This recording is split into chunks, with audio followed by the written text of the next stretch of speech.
Hi, so I'm driving home from East Lansing, Michigan to St. Louis, going home for the holidays. It's about 500 miles, and I'm really tired because I worked the whole night before at the copy shop. I went home and just threw my clothes in the car and took off and driving. It's midnight, and I'm on the outskirts of East St. Louis, and I'm facing a dilemma. And here's the dilemma. If I go home right away, my parents are still going to be awake. And if my parents are still awake, they're going to want to talk to me. And if I talk to them, they're going to want to talk about why they scrimped and saved to put me through 4 years of college so I could get a job for minimum wage working nights at a copy shop in the same town I went to school in 500 miles away. On the other hand, if I can put off going home just a little bit longer, they'll probably be in bed, I can sneak in, I can put the conversation off till tomorrow. Now, I should explain that East St. Louis is not, I said I was on the outskirts of East St. Louis. East St. Louis is not the outskirts of St. Louis. It's a completely different town. It's 40 minutes from St. Louis in a completely different state.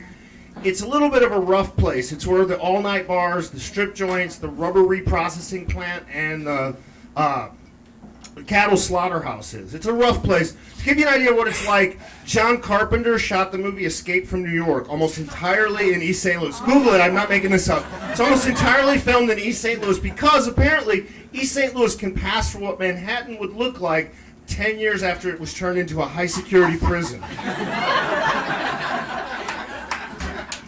So I go to a strip joint. I pay, I go in, I get a beer, I take a long drink of beer, I sit down at a table in front of two naked women, and I immediately go to sleep. The bouncer is not very nice. He's like, "You can't sleep here, sir." I just want to go home. He's like, "Well, go home." So I go out to the car, and I unlock the car, and I see all the trash from the drive. You know how you like drive and you throw your trash? So I'm like, I know what'll kill some time. I'll clean up the trash. So I bend over to start cleaning up the trash, and I drop my keys on the floor of the car. So I pick the keys up and stick them in the ignition. I grab all the trash, but I can't reach all the trash. So I stand up and I close the door, and I go around to the passenger side, and the door is locked. So I go back around to the driver's side, and that door is locked too, and my keys are hanging in the ignition. So I went back up to the bouncer and I said, "Hey, I locked my keys in the car." And I'll never forget what he said. He said, "Fuck off."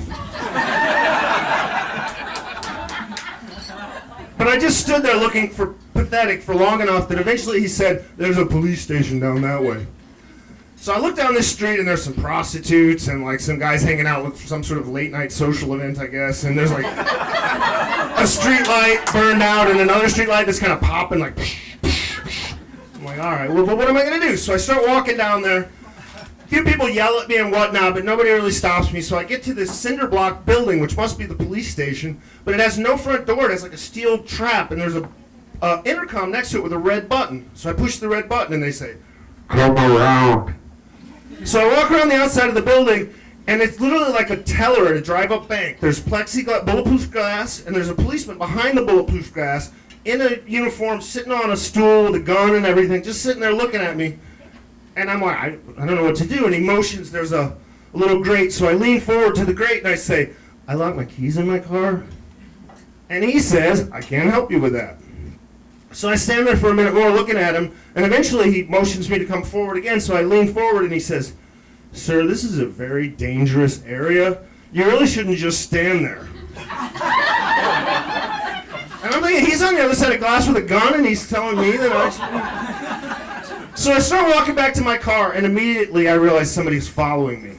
The guy comes up behind me, and he says, "Hey, I can get you in your car if you can give me a ride." So I'm like, "Okay, no problem." We go over to the car.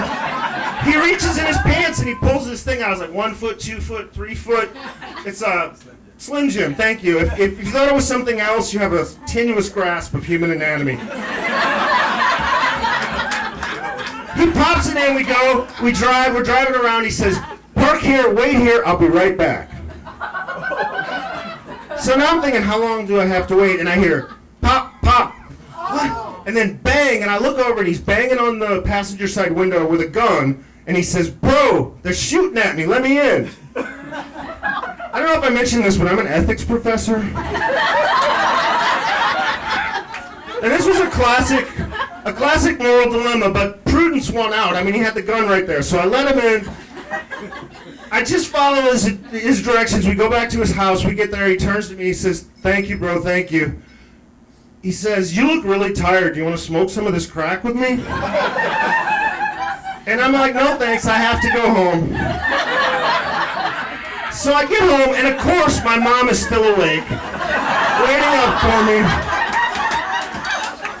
But she doesn't ask me about my job or why it took so long to get there. She just says, how was your ride? And I say, uneventful. And I went to bed. Thank you.